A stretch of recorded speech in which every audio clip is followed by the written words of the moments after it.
ሰላምታችን በያላችሁበት ይድረሳችሁ የተወደዳችሁ ተመልካቾቻችን የዕለቱ ዜና ቤተክርስቲያናችን ተጀምሯል። ያረካል አድማሱ አብሬያችሁ ቆያለሁ። ወደ ቀዳሚው ዜና አልፋለሁኝ። የቁልቢ ደብረ ኃይል ቅዱስ ገብርኤል ገዳም የህንጻ ጥገና ተጠናቆ ለአገልግሎት ዝግጁ እንዲሆን የኢትዮጵያ ኦርቶዶክስ ተዋሕዶ ቤተክርስቲያን የመንበረ ፓትርያርክ ጠቅላይ ቤተ ክህነት ዋና ስራ አስኪያጅ የደቡብ ምዕራብ ሸዋና የሸገር ከተማ አህጉረ ስብከት ሊቀ ጳጳስ ብፁዕ አቡነ ሳዊሮስ መመሪያ ሰጡ። ዲያቆን ቴዎድሮስ ፍስሐ ተጨማሪ ያለው ጠቅላይ ቤተ ክህነት ጽሕፈት ቤት የቁልቢ ደብረ ኃይል ቅዱስ ገብርኤል ገዳም ህንጻ ቤተ ክርስቲያን እድሳት ለማድረግ በወጣው ጨረታ መሰረት መረጃው በብፁዕ አቡነ ሳዊሮስ የጠቅላይ ቤተ ክህነት ዋና ስራ አስኪያጅ በተገኙበት አይቶ አሸናፊው ሲታወቅ ወደ ስራ እንደሚገባ ተጠቆመ። በመንበረ ፓትርያርክ ጠቅላይ ቤተ ክህነት ጽሕፈት ቤት የቁልቢ ደብረ ኃይል ቅዱስ ገብርኤል ገዳም ህንጻ ቤተ ክርስቲያን እድሳት ለጨረታ ለማድረግ በተያዘው እቅድ መሰረት ካሁን በፊት በተጻፈው ደብዳቤ ከ10 በላይ ተወዳዳሪዎች የተሳተፉ ቢሆንም ሙሉ መስፈርቱን ያሟሉ 5 መሆናቸውም ታውቋል። ብፁዕ አቡነ ሳዊሮስ የጠቅላይ ቤተ ክህነት ዋና ስራ አስኪያጅ የደቡብ ምዕራብ ሸዋ ሸገር ሲቲ አህጉረ ስብከት ሊቀ ጳጳስ ከ70 ዓመታት በላይ አገልግሎት ሲሰጥ የነበረው ህንጻ ቤተ ክርስቲያን በቶሎ ተጠናቆ በሐምሌ ወር አገልግሎት ሊጀምር እንደሚገባም መመሪያ አስተላልፈዋል። 70 ዓመት የቆየ ማለት ነው። ስለዚህ አሁን ያው ተሰነጣጥቆ በየአቅጣጫው ተስላለ ያንን ለማደስ እንደነበረ ለማድረግ ነው። አሁን እንግዲህ የታሰበው የእድሳት ኮሚቴ ተቋቁሟል። ሁለተኛ ደግሞ የጨረታ ኮሚቴ ተቋቁሞ አሁን ሲሰራ ቆይቶ ነው እዚህ የደረሰው። እዚህ ለመድረስ ግን ብዙ ድካም ነበረ፣ ብዙ ውጣ ውረድ፣ ብዙ ድካም ነበረና እዚህ መድረስ ደግሞ ቀላል ነገር አይደለም። ያን ሁሉ ድካም ተደክሞ እዚህ ድረስ መድረሱ መቋጨቱ ትልቅ ነገር ነው። ስራው አሁን ከዚህ በኋላ እንግዲህ በበጋው ነው የሚሰራው። አሁን ነው የሚሰራው። ክረምት ሳይገባ በፊት ስራዎቹ መሰራት አለባቸው። ቤተክርስቲያኑ አሁን ያለበት መቃኛው ጠባብ ነው። ትንሽ አዳራሽ ውስጥ ነው ታይሳሱ እዛው ታቦቱን አስገብተን የመጣ ነው። ስለዚህ በዚህ በ2 ወር በ3 ወር እስከ ሐምሌ ማለቅ አለበት። በነበረበት በጥንቃቄ አድርጎ መስራት ነው የሚገባውና ስለዚህ እዚህ መድረሳችን ለኛ ትልቅ ነገር ነው። ከውስጥም ከውጭም ሆናችሁ ያላችሁት የመላኩ ቅዱስ ገብርኤልን ቤት ለማደስ ስለተዘጋጀን ስላሰብን በዚህ ዝግጅት በዚህ እድሳቱ በዚህ ስራ ላይ ሁላችሁም እንድትሳተፉ ነው እንግዲህ መልእክታችንን የምናስተላልፈው።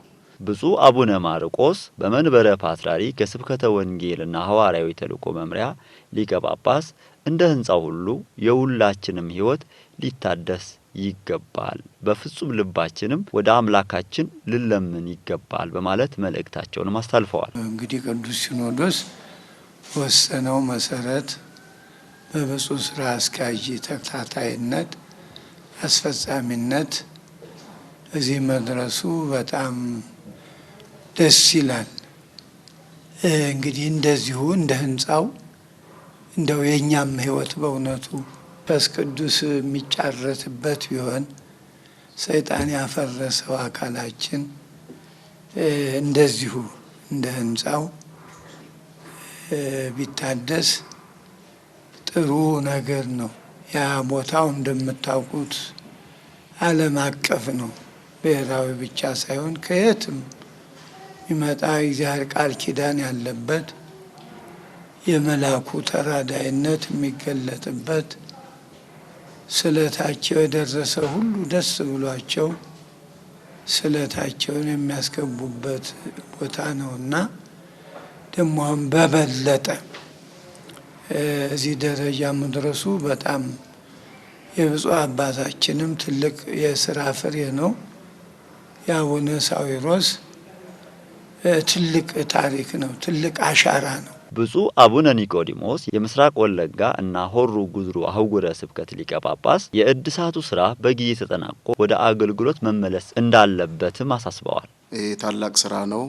ለዚህ ታላቅ ስራ ቅዱስ ሲኖዶሱ ውሳኔ ወስኖ ብፁዕ አባታችን አቡነ ሳዊሮስ የጠቅላይ ቤተ ክህነት ዋና ስራ አስኪያጅ ለጉዳዩ ልዩ ትኩረት ሰጠው የሚመለከታቸው አካላት ጉዳዩን ተከታትለው እድሳቱ በአስቸኳይ የሚፈጸምበትን ሁኔታ በማመቻቸታቸውና እናንተም ደግሞ በዚህ ጉዳይ ላይ የተሰማራችሁ ሁሉ ተገቢውን ስራ በመስራት እዚህ ደረጃ እስኪደርስ ድረስ ጥረት ላደረጋችሁት እጅግ እናመሰግናለን እንደ ሀገረ ስብከታችንም። በመቀጠልም ያሉት ጊዜያት አሁንም ወደ ስራ ቶሎ ተገብቶ ትናንትና አጋጣሚ ሆኖ እኔም እዛ ቦታ ላይ ነበርኩኝና ማቃኛዋ ህዝቡን የሚመጥን አይደለም አሁን ያለችበት ቦታና ስራው አሁንም በአስቸኳይ ተሰርቶ ወደ ዋና ቦታው የሚመለስበት ሁኔታ ቢመቻች። እስከዚህ ድረስ ለተደረገው ጥረት ግን እጅግ አድርጌ አመሰግናለሁ። እግዚአብሔር ይስጥልን። የሸገር ሀገረ ስብከት የሰንበት ትምህርት ቤት ማደራጃ ክፍል በህፃናትና በወጣቶች ላይ ትኩረት በማድረግ ልዩ የስብከተ ወንጌል መርሃ ግብር እያካሄደ መሆኑን አሳወቀ።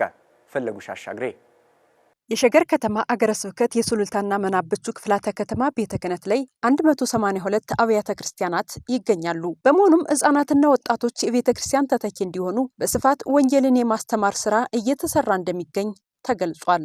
መጋቢ ወንጌል ሄኖክ ታዬ የሸገር ከተማ አገረ ስብከት የሰንበት ትምህርት ቤቶች ማደራጃ ክፍል ኃላፊና አበበሸቱ የሱሉልታ ደብረ ምሕረት ቅድስት ሥላሴ ቤተክርስቲያን የወጣቶች ማህበር ዋና ሰብሳቢ እንደተናገሩት ወጣቶች ለኛ ብሎ በመስቀል ላይ የተሰቀለውን ክርስቶስን እንዲያውቁ ወንጌልን በስፋት የማስተማር ስራ እየተሰራ እንደሚገኝ ተናግረዋል።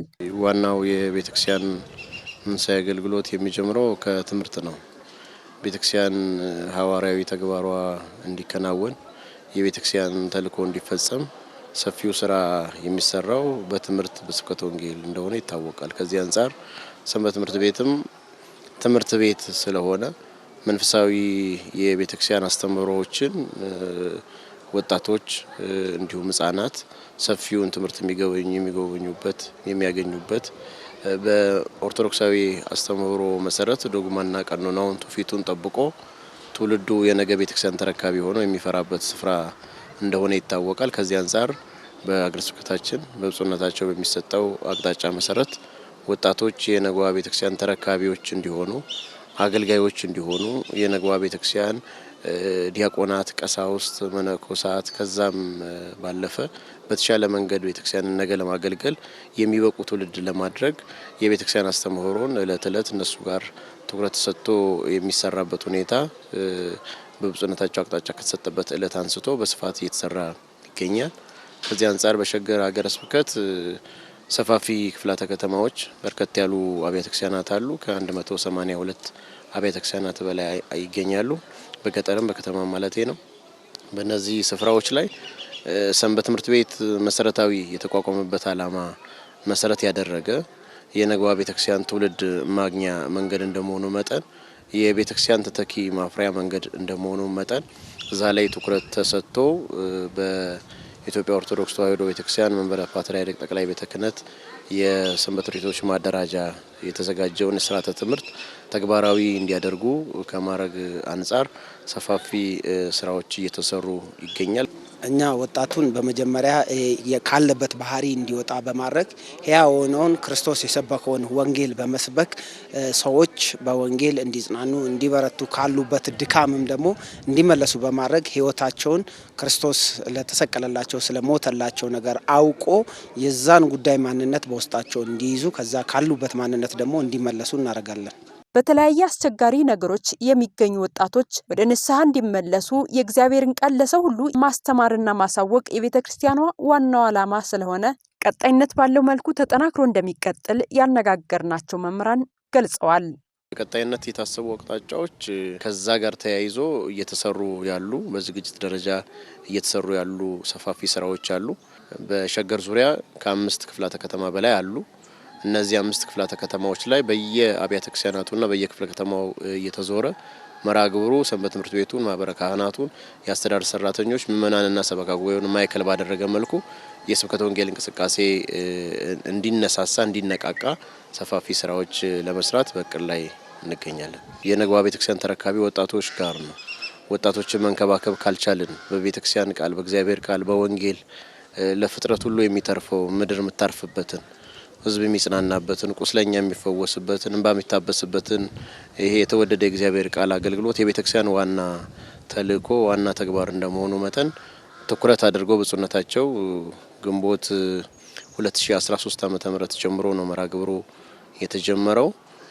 ያ መርሃ ግብር ከተጀመረበት እለት አንስቶ በርካታ ብፁዓን አበው ሊቃነ ጳጳሳት ከ30 በላይ ብፁዓን አበው ሊቃነ ጳጳሳት አንዳንድ ጊዜ 2ም ሌላ ጊዜ 3ም 7ም 6ም ከዛም በላይ የሆኑ እየተገኙ ትምህርት ለልጆቻቸው የሚሰጡበት ትውልዱ ላይ ቤተክርስቲያን ምን ያህል ትኩረት ሰጥታ መስራት እንዳለባት በሚያሳይ መልኩ ብፁዕነታቸው መርሃ ግብሩን በማዘጋጀት በመገኘት በመባረክ በማበረታታት ሰፋፊ ስራዎች ሲሰሩ ቆይተዋል።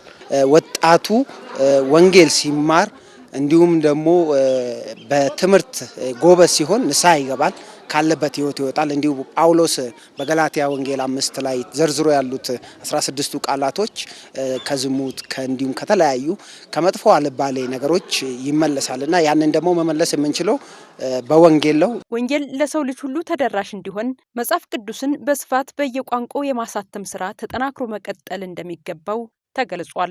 ክርስቶስ እንደተናገረው ሐዋርያትን ሂዱና ለዓለም ሁሉ በሚሰሙት በሚያውቁት ቋንቋ በባህላቸው አስተምሩ የሚለውን ቤተክርስቲያን እንዲሁም ደግሞ ሊቃውንት አባቶቻችን ይሄንን ሐሳብ በመቀበል እንደ ግል ሐሳብ ሰዎች በሚሰሙ ቋንቋ ንስሐ ሊገቡ ይገባል፣ በሚሰሙ ቋንቋ ወንጌል ሊማሩ ይገባል እና በጣም ሊተኮርበት ብዬ የማስበው በዚህ ሚዲያ ቢተላለፍ ሰዎች በሚሰሙበት ቃል ወንጌል ቢታተም አሁን ኦሮምኛ የሚያነብ ሰው በኦሮምኛ፣ ሶማሊኛ የሚያነብ በሶማሊኛ፣ ትግረኛ የሚያነብ በትግረኛ ወንጌል ቢያነብ ወደ ንስሐ ይገባል። ለቤተ ክርስቲያንም ዋስ ጠበቃ ሊሆን ይችላል። ያለበለዚያ ባይተዋር ይሆናል ማለት ነው። ቤተ ክርስቲያን ይመላለሳል፣ ግን ለወንጌሉ ለሚሰማው ዜማ ባይተዋር እንዳይሆን ሰዎች በሚሰሙት ቋንቋ ቢማሩ ወንጌሉም ደግሞ በሚሰሙት ቋንቋ ቢስፋፋ ብፁዕ አባታችን ይሄንን እንዲሰሩ በታላቅ አክብሮት እጠይቃለሁ። የዮቶር አካዳሚ ተማሪዎችና መምህራን በመንበረ ፓትርያርክ ጠቅላይ ቤተ ክህነት የሚገኘውን ቤተ መጻሕፍት ወመዘክር ጎበኙ። መምህር ፈቃዱ ኪሮስ ዝርዝር አለው። የዮቶር አካዳሚ መምህራንና ተማሪዎች በመንበረ ፓትርያርክ ጠቅላይ ቤተ ክህነት የሚገኘውን ቤተ መጻሕፍት ወመዘክር የጉብኝት መርሃ ግብር አካሄዱ።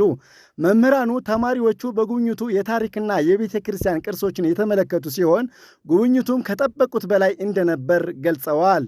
የእውነት በጣም ከጠበቅነው በላይ ነው ያገኘነው። እንግዲህ እንደምታውቁት ትምህርት ቤታችን ከኬጂ እስከ 6ኛ ክፍል ነው እያስተማረ ያለ። ተማሪዎቻችን በጣም ተገርመው ነበረ።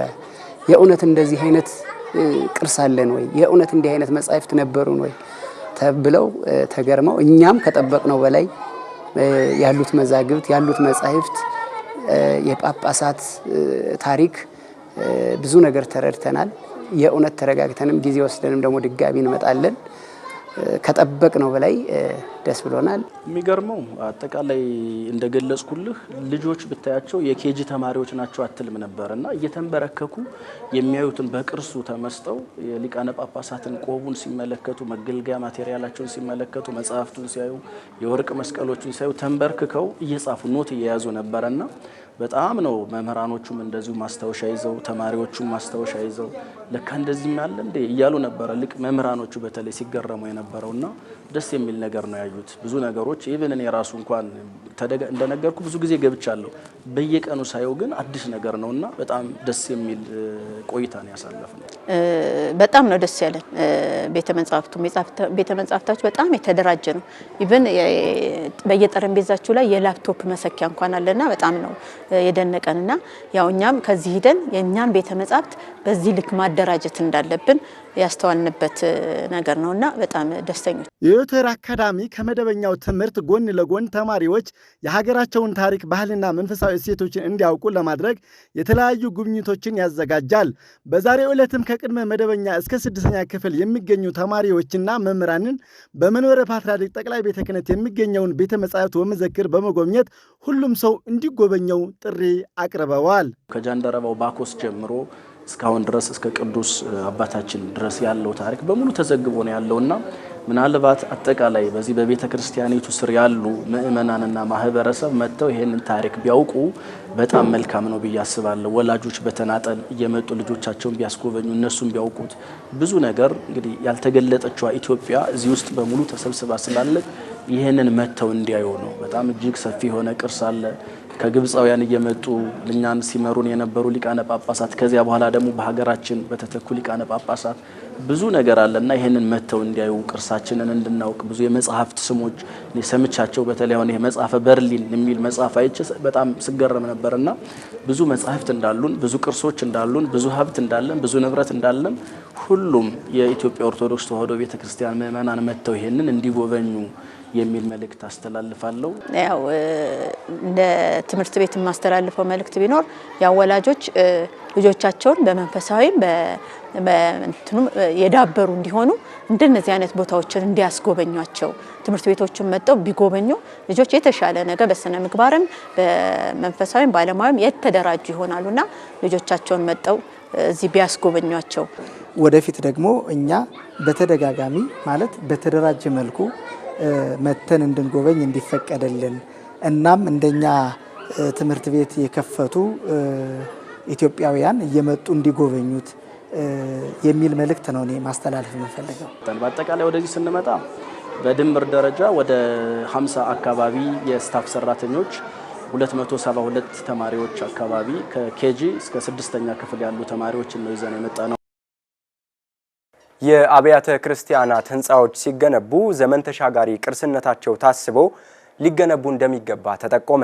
መምህር መዝገቡ ጌታቸው ከተሰሩበት መንፈሳዊ ዓላማ በተጨማሪ የኪነ ህንጻ ቅርጻቸው ብዙ የዓለም ጎብኚዎችን በመሳብ የሀገርን ገጽታና ገቢ ከፍ ከሚያደርጉ ህንጻ አብያተ ክርስቲያናት መሃል ከአንድ ወጥ አለት የተፈለፈሉት የደብረ ሮሃ ቅዱስ ላሊበላ ውቁር አብያተ ክርስቲያናት ኢትዮጵያ፣ ሃጊያ ሶፊያ ኢስታንቡል ቱርክ፣ የቅድስት ልደታ ቤተ ክርስቲያን እስራኤል ቤተልሔም፣ የጊጋር ገዳም አርመን ጥቂቶቹ ናቸው። መምህር መክብብ ገብረ ማርያም ስነ መለኮት ስነ ድርሳናት በጆርጅ ዋሽንግተን ዩኒቨርሲቲ ዓለም አቀፍ የቱሪዝም መዳረሻዎችን የተማሩ በአዲስ አበባ ባህልና ኪነ ጥበብ ቢሮ ከፍተኛ የቅርስ ተመራማሪ ዛሬ ላይ በኢትዮጵያ ኦርቶዶክስ ተዋሕዶ ቤተክርስቲያን እየተሰሩ ያሉ አንዳንድ ህንጻ አብያተ ክርስቲያናት ካላቸው የተለየ አሰራር ቅርጽ በቅርሱ ዓለም ላይ ተጽዕኖ ፈጣሪ ሆነዋል ይላሉ። በዘመናችን ቤተክርስቲያናችን ልታመሰግናቸው ይገባል፣ ልትጸልይላቸው ይገባል። በጣም ብዙዎች አሉ ቤተክርስቲያን የሚሰሩ። በሞዴልነት የማነሳቸው ቤተክርስቲያኖች አሉ። የግድ እድሜ ከ50 ዓመት በላይ የተሰሩበት እድሜ ማለት ከ50 ዓመት በላይ ሊሆን አይገባም። ቅርስ ለማለት አርኪቴክቸራል ዲዛይናቸው የተሰሩበት ቁስ የተሰሩበት እና አገልግሎታቸው እነዚህ የምናየው ነገር ቅርስ ያስብላቸዋል። ለምሳሌ ቶታል ደብረገነት ስላሴ ቅድስት ስላሴ ቤተክርስቲያን ሙስና ሰፈር ነው የሚለውን ሙስና ሰፈር የሚለውን ቀይሮታል። ሙስና ሰፈር የሚለውን ስያሜ ቀይሮታል። የቤተክርስቲያኑ አሰራርና ታሪክ በጣም ይገርመኛል። እኔ በተለምዶ ሰፈሩ ሙስና ሰፈር ይባላል፣ ግን ይሄ ታሪክ እየተዋጠ መጣ። በማን? በዛ በታሪካዊ ቤተክርስቲያን። በቃ የሚገርም በዚህ ዘመን ይሄ ይሰራል እንዴ የሚያስብል ማለት ነው። አንድ ሲኤምሲ ሚካኤል እንግዲህ ስለ ሲኤምሲ በጣም ይነገራል። እኔ ይገርመኛል አሰራሩ፣ አርኪቴክቸራል ዲዛይኑ። ክርስቲያኖች ይህን መስራት ይችላሉ፣ ከዚህም በላይ መስራት ይችላሉ ያስብላል። ይህ ስንሰራ እንደዚህ አይነት ስንሰራ እነዚህ ዘመን ተሻጋሪ ይሆናሉ፣ እንዳይፈርሱ ያደርጋቸዋል። በቃ ከመጀመሪያውኑ ልክ እንደ ቅዱስ ላሊበላ እንደ አክሱም ጽዮን የመሳሰሉ የቤተክርስቲያናችን ታላላቅ ቦታዎች አሉ፣ ገዳማት፣ አድባራት። እነዚህን ምናቸው ምን ልታወጣላቸው ነው? ልቀይር ብትል በሆነ ዓመት ላይ ምንም ምትቀይራቸው ነገር። ህንጻ አብያተ ክርስቲያናት ሲሰሩ ለነገው ዘመን ተሻጋሪ የቅርስ አሻራነታቸው ታስቦባቸው ሊሰራ ይገባል ብለዋል። ስለዚህ ቤተክርስቲያን ከተሰራ አልቀረ ታስቦበት ተጸልዮበት የእግዚአብሔር ፈቃድም ሲሆን ከተሰራ አልቀረ በፈለገ ጊዜ ይለቅ። በቃ ትውልድ ተሻጋሪ የሆነ ቤተክርስቲያን አርኪቴክቸራል ዲዛይኑ ቅርስ ሊሆን የሚችል በውስጥም ሲታይ በውጭም ሲታይ የዘመኑን እድገት ያማከለ መሆን አለበት። ደረጃውን የጠበቀ መሆን አለበት። በምስራቅ ጉራጌና ማረቆ ልዩ ወረዳ ሀገረ ስብከት ከመንበረ ፓትርያርክ ጠቅላይ ቤተ ክህነት በመጡ ልዑካን ለ2 ቀናት ሲሰጥ የቆየው ስልጠና ተጠናቀቀ። እሌኒ ክፍሌ ዝርዝር አላት። የካቲት 25 እና 26 ቀን በምስራቅ ጉራጌና ማረቆ ልዩ ወረዳ ሀገረ ስብከት ለ2 ቀናት የሚቆይ ስልጠና ከመንበረ ፓትርያርክ በመጡ ልዑካን ሲሰጥ ቆይቷል። ብፁዕ አቡነ ኤጲፋኒዮስ የምስራቅ ጉራጌና ማረቆ ልዩ ወረዳ ሀገረ ስብከት ሊቀ ጳጳስ በተገኙበት የሚሰጠው ይህ ስልጠናን አስመልክቶ ክቡር ሊቀ ካህናት ቀሲስ ሰሎሞን አባይነ የምስራቅ ጉራጌና ማረቆ ልዩ ወረዳ ሀገረ ስብከት ዋና ስራ አስኪያጅ መረጃውን አድርሰውናል። ስልጠናው በመንበረ ፓትርያርክ ጠቅላይ ቤተ ክህነት ጽሕፈት ቤት በቅዱስ ሲኖዶስ በ44ኛው መንፈሳዊ ጉባኤ በቀረበው አቅጣጫ መሰረት የወረደ የስልጠና መርሃ ግብር እንደመሆኑ መጠን እኛም እንደ ሀገረ ስብከታችን በብፁዕ አባታችን በብፁዕ አቡነ ኤጲፋኒዮስ መልካም ፈቃድ ከየካቲት 25 እስከ 26 የተዘጋጀ ስልጠና ነው። ስልጠናው የተሰጠው ከመንበረ ፓትርያርክ በመጡ ልዑካን ክቡር መጋቤ ሐዲስ ጸጋ ወልደ ትንሳኤ የሰንበት ትምህርት ቤት ማደራጃ መምሪያ ኃላፊ እንዲሁም ደግሞ በኢትዮጵያ ኦርቶዶክስ ተዋሕዶ ቤተክርስቲያን በመንበረ ፓትርያርክ ጠቅላይ ቤተ ክህነት ቁጥጥር መምሪያ ኃላፊ በሆኑት ክቡር መምህር ማሞ ከበደ እንደሆነም ገልጸውልናል። ስልጠናው የተሰጠው 400 ለሚደርሱ በሀገረ ስብከቱ ስር ላሉ በየደረጃው ለሚገኙ ኃላፊዎችና አገልጋዮች መሆኑንም ገልጠዋል። ስልጠናው እንግዲህ እየተሰጠ ያለው አጠቃላይ በአገረ ስብከቱ ስር በየአቅጣጫ ያሉ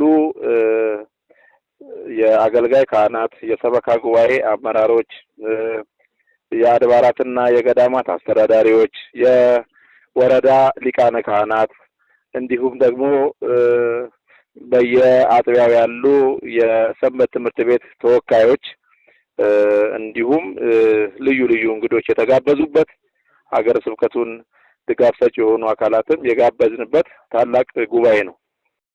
በቤተ ክርስቲያኒቱ የሚሰጡ ስልጠናዎች ሰራተኞችን ብቁ በማድረግ ረገድ ያለው ሚና ከፍተኛ እንደመሆኑ መሰል ስልጠና ተሰጥቶ ያውቃል ወይ ስል ጠየቁ። ከዚህ ቀደም በተከታታይ በአሉን ወረዳ ቤተ ክህነቶች አጠቃላይ በብፁዕነታቸው በወጣው ዕቅድ መሰረት የመሪነት ስልጠና በሚል ለሰንበት ትምህርት ቤቶች የአመራር ተልዕኮን ከመወጣት አንጻር ያሉ ለአገልጋይ ካህናት፣ ለሰበካ ጉባኤ እንዲሁም ለአድባራትና ገዳማት አስተዳዳሪዎች ራሱን የቻለ ስልጠና ተከታታይ በአራቱም ወረዳ ቤተ ክህነቶች ተሰጥቷል። ዘመኑን የዋጀ አገልጋይ ለቤተ ክርስቲያን በሚል መሪ ቃል የካቲት 25 እና 26 በሀገረ ስብከቱ የተሰጠው ይህ ስልጠናም በመሪነትና በሪፖርት አያያዝ ላይ ያተኮረ መሆኑን ነው ሊቀ ካህናት ቀሲስ ሰሎሞን የገለጡት። ይህ ስልጠና እንግዲህ ነገን አሻግሮ ለማየትና ምን መስራት እንደሚገባን የምናይበት መስታወት ነው ስልጠና። በመሆኑም ከሰልጣኞች የነበረው ግብረ መልስ ምን ይመስላል አልኩትም። ሰልጣኞች በእጅጉ መደሰታቸውን ነው የገለጡት። ሰልጣኞች ይህ ስልጠና እስከዛሬ ድረስ በእውነት ከለቅሶ ጭምር ይህ ስልጠና አስፈላጊ ነው እስከዛሬ ድረስ ባለመሰጠቱም ለምን የሚል ጥያቄ መሰል ያለው ሐሳብ የሰጡበት። በመጨረሻም የተሰጠውን ስልጠና ከሀገረ ስብከቱ ጀምሮ አጥቢያ አብያተ ክርስቲያናት ድረስ ለመተግበር ቃል መግባታቸውን ገልጠው ለስልጠናው ስኬት የሀገረ ስብከቱን ሊቀ ጳጳስ ብፁዕ አቡነ ኤጲፋኖስን አመስግነዋል። በስልጠናው ላይ ተሳትፎ ያደረጉትንም በየደረጃው አመስግነዋል።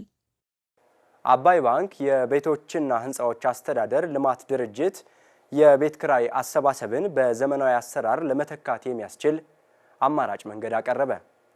በብፁዕ አቡነ ሳዊሮስ የመንበረ ፓትርያርክ ጠቅላይ ቤተ ክህነት ጽሕፈት ቤት ዋና ስራ አስኪያጅ የሸገር ከተማና የደቡብ ምዕራብ ሸዋ አህጉረ ስብከት ሊቀ ጳጳስ የሰጡትን አመራር ተከትሎ የኢትዮጵያ ኦርቶዶክስ ተዋሕዶ ቤተ ክርስቲያን ቤቶችና ሕንፃዎች አስተዳደርና ልማት ድርጅት የጀመረውን የደንበኛ ተኮር አሰራርን ተግባራዊ ለማድረግ ከሚያደርገው ጥረቶች መካከል የደንበኞችን እንግልት የሚቀንሰው የዲጂታል ክፍያ ስርዓትን ተግባራዊ ለማድረግ የሚያስችል ተግባር አባይ ባንክ ያቀረበውን አማራጭ የካቲት 26 ቀን 2018 ዓ.ም ለድርጅቱ አስተዳደር ጉባኤ አባላት ቀርቦ ውይይት ተደርጎበታል። ውይይቱ በቤቶችና ሕንፃዎች አስተዳደርና ልማት ድርጅት ዋና ስራ አስኪያጅ በሊቀ ስዩማን እስክንድር ገብረ ክርስቶስ የተመራ ሲሆን የአባይ ባንክ የስራ ኃላፊዎችና የዲጂታል ባለሙያዎች ተሳትፈዋል።